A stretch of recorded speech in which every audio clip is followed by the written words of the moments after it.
60 ವರ್ಷದ ಬಳಿಕ ತಿಂಗಳಿಗೆ 3,000 ಪಿಂಚಣಿ. ದೇಶ, ರೈತರು ಮತ್ತು ಯೋಧರ ಕೈಗಳಲ್ಲಿ ಸಂಪೂರ್ಣ ದೇಶ ಸುರಕ್ಷಿತವಾಗಿದೆ ಎಂದು ಪ್ರಧಾನಮಂತ್ರಿ ನರೇಂದ್ರ ಮೋದಿ ಬಣ್ಣಿಸಿದ್ದಾರೆ. ಪ್ರಧಾನಿ ನರೇಂದ್ರ ಮೋದಿ ಅವರು ಮಂಗಳವಾರ ಅಸಂಘಟಿತ ಕಾರ್ಮಿಕರಿಗಾಗಿ ನೂತನ ಪ್ರಧಾನಮಂತ್ರಿ ಶ್ರಮಯೋಗಿ ಮಾನ್ಧನ್ ಪಿಂಚಣಿ ಯೋಜನೆ (PMSYM) ಚಾಲನೆ ನೀಡಿದರು. ಬಳಿಕ ಮಾತನಾಡಿದ ಅವರು, ನಾವೆಲ್ಲರೂ ಐತಿಹಾಸಿಕ ಅವಕಾಶಗಳಿಗೆ ಸಾಕ್ಷಿಯಾಗಿದ್ದೇವೆ ಎಂದು ಹೇಳಿದರು. ದೇಶದಾದ್ಯಂತ ಸುಮಾರು 3 ಲಕ್ಷಕ್ಕೂ ಹೆಚ್ಚಿನ ಸೇವಾ ಕೇಂದ್ರಗಳು ಈ ಯೋಜನೆಗಾಗಿ ಕಾರ್ಯನಿರ್ವಹಿಸಲಿದ್ದು, 20 ಮಿಲಿಯನ್ಗಿಂತ ಹೆಚ್ಚು ಜನರು ಇದರ ಭಾಗವಾಗಿದ್ದಾರೆ. ಇದು ದಾಖಲೆಯಾಗಿದೆ.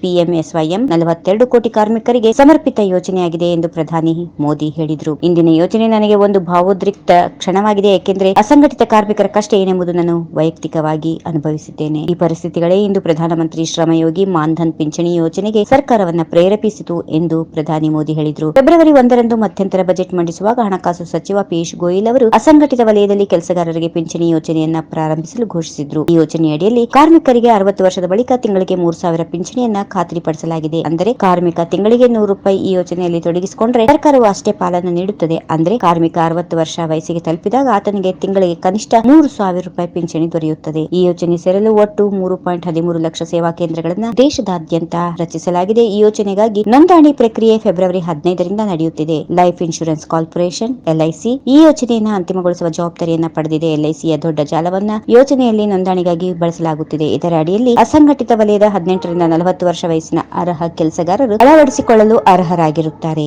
ಮಾಹಿತಿಯ ಪ್ರಕಾರ ಬೀದಿ ಬದಿ ವ್ಯಾಪಾರಿಗಳು, ಆಟೋ ರಿಕ್ಷಾ ಚಾಲಕರು, ಕಟ್ಟಡ ನಿರ್ಮಾಣ ಕೆಲಸಗಾರರು, ಕೃಷಿ ಕಾರ್ಮಿಕರು, ಬಿಡಿ ಕಾರ್ಮಿಕರು, ನೇಕಾರರು ಸೇರಿದಂತೆ ಅಸಂಘಟಿತ ವಲಯದ 42 ಕೋಟಿ ಜನರ ಪೈಕಿ 10 ಕೋಟಿ ಜನರು ಈ ಯೋಜನೆಯ ಲಾಭವನ್ನ ಪಡೆಯುವ ಸಾಧ್ಯತೆ ಇದೆ.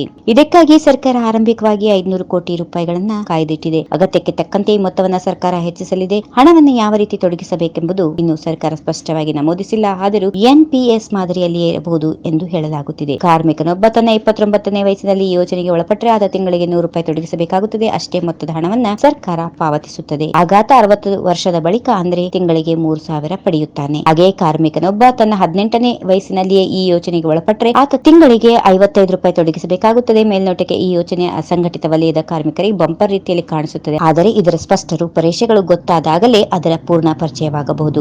ಈ ಯೋಜನೆ ಅಡಿಯಲ್ಲಿ ನೋಂದಾಯಿಸಲಾದವರಿಗೆ ವಿಶಿಷ್ಟ ಐಡಿ ಸಂಖ್ಯೆ ನೀಡಲಾಗುತ್ತದೆ. ಬಜೆಟ್ ಭಾಷಣದಲ್ಲಿ ಪಿಯೂಷ್ ಗೋಯಲ್ ಅವರು ಸರ್ಕಾರದ ಪರವಾಗಿ ಅಸಂಘಟಿತ ವಲಯ ಉದ್ಯೋಗಿಗಳಿಗೆ ನಿವೃತ್ತಿಯ ನಂತರ ಕನಿಷ್ಠ ಪಿಂಚಣಿ ಖಾತ್ರಿ ನೀಡಲಾಗುವುದು ಎಂದು ಹೇಳಿದರು. ಸರ್ಕಾರ ಪ್ರಾರಂಭಿಸಿದ ಯೋಜನೆಯು ಮಾಸಿಕ ಆದಾಯ 15,000ಕ್ಕಿಂತ ಕಡಿಮೆ ಆದಾಯ ಇರುವ ಕಾರ್ಮಿಕರಿಗೆ ಈ ಪ್ರಯೋಜನವನ್ನು ನೀಡುತ್ತದೆ. If you like this video, ಬೇಗ ಲೈಕ್ ಮಾಡಿ, ಕಾಮೆಂಟ್ ಮಾಡಿ, ಶೇರ್ ಮಾಡಿ ಹಾಗೂ ಯೋಯೋ ಟಿವಿ ಕನ್ನಡವನ್ನು ಸಬ್ಸ್ಕ್ರೈಬ್ ಮಾಡಿ.